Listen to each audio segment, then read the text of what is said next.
elevator takes about 66 seconds. As the lounge rotates, the bartenders point out 66 different sites for points and information. Average price of a drink from the bar is $5.99. Sales tax of a drink $6.66.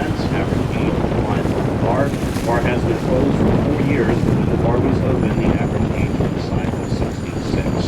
Now it's closed to the bar, but you may have noticed that elevator going up and down. It's actually going up right now. You can see it moving there on the outside of the building.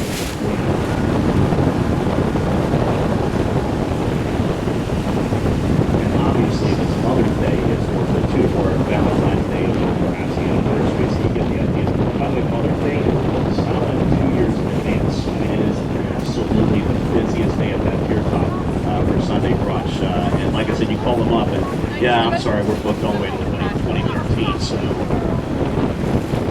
really quickly, as we head into Port Everglades, you have a large yacht to your left that is called Mirabella 5. Now, I just want to make sure that you get the right terminology because you can't tell someone that you saw the world's largest is called Eclipse. It's owned by Roman Abramovich, and it's 580 feet long. This yacht to your left, Mirabella, so 292 feet, it's like 29 stories. Another good example, we have 2 cruise ships here today, Carnival Freedom, a big ship, and then the ridiculously huge Allure of the Seas. Allure of the Seas is the world's largest cruise ship. Mirabella 5, the sailboat, is taller than the Allure of the Seas. It's not as long, it's not as wide, it's not as big, but it is actually taller. I will tell you more about the Mirabella a little bit later on. I'd like to welcome you to Port Everglades, the world's finest cruise port. Truly, the world's finest is a subjective title. Tourism organizations vote us as the world's finest cruise port. The title is still relevant, and it is also current. In 2010, we were voted as the Porthole, yes, an actual magazine, Porthole magazine. Porthole magazine, in December. We have 2. It's nothing. We did it for the rise of that many people, just, a handful of skeletons. Carnival Freedom, by the way, on Sunday, she goes 6 nights, and then she returns next Saturday, and then she goes 8 nights, and sometimes she's here on Saturday through Sundays, and it really freaks the passengers out. They go through Asia cruising, and everybody says we're the world's best. So we are the world's finest cruise port, the quality title.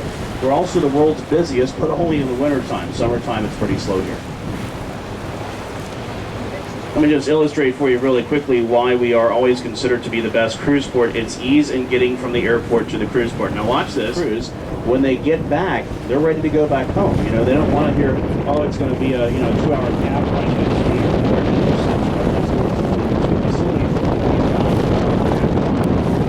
So if you look at it on a big map, I think nowadays you're thinking Coral Reef Center. Why can't they just have short names for college buildings? I don't know. But that is the Coral Reef Center. That's what the kids will call it. They're not going to use the long name because the long name is ridiculous. In fact, the long name is actually a run-on sentence. That is a taxi with a hat to it. So, yeah, you walk out but the fact is that if you're the worst, that's your ship.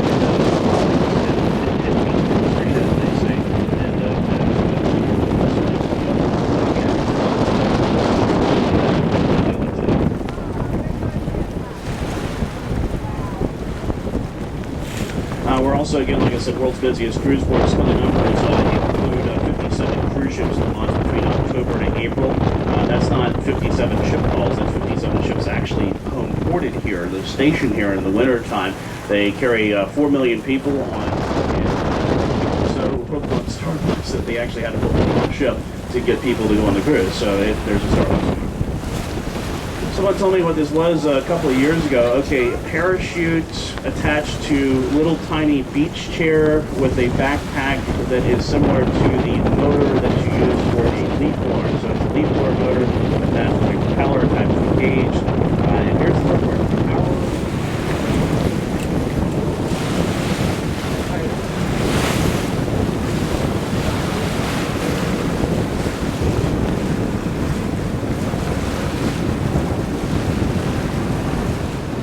A woman in California who was an amateur at doing this at Power Paragliding ran into some power lines. Guess what happened?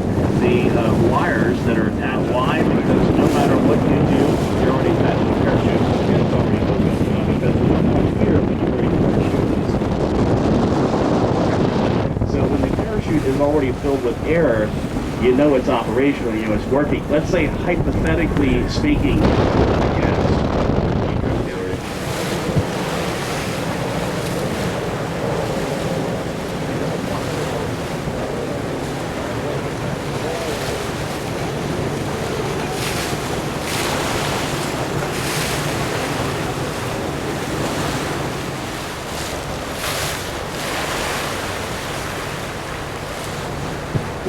Oh, by the way, you can definitely see that size difference. Carnival Freedom is a large ship, but the world's largest is the Allure this season. In case you're wondering how in the world does the Carnival Freedom compete with the world's largest cruise ship, it's pretty simple. It's a huge price difference. It's about $500 for the 8-night cruise. It's like $550 or something for the 8-night cruise that leaves on Saturdays. Today's cruise starts a competition between those two ships because they both have their pros and cons, and kind of like you have to ride both to kind of like see that, and that's where we get passengers from both ships to tell us, I went with this one because blah blah blah. So again, Carnival is still competing effectively with Royal Caribbean, not by building the same exact product, by offering something different for less money.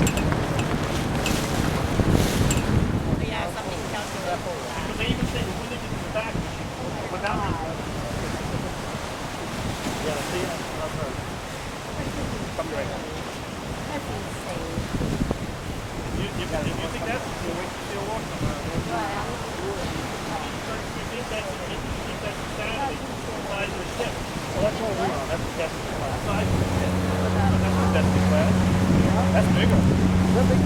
Yeah.